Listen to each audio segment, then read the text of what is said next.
እርሱ ከእናንተ በላይ ለስኬታችሁ እጅግ ይተጋል። እመኑት። ሕይወታችሁን ለእርሱ አሳልፋችሁ ስጡ። አትታገሉ። ስኬታማ ለመሆን አትልፉ።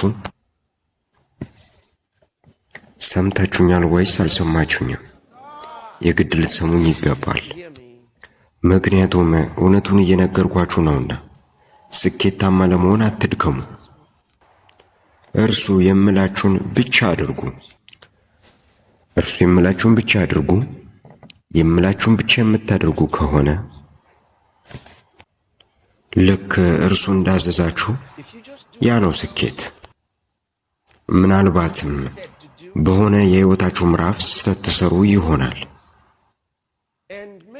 ሰዎች እናንተን እንድንቁና ማን አንተ እንድሉ የሚያደርግ ትልቅ ስህተት ሊሆን ይችላል የምትሰሩት።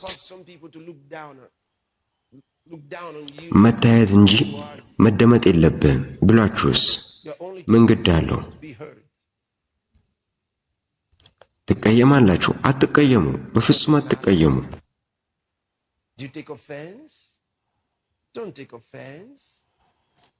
ይህ ምንም ማለት አይደለም።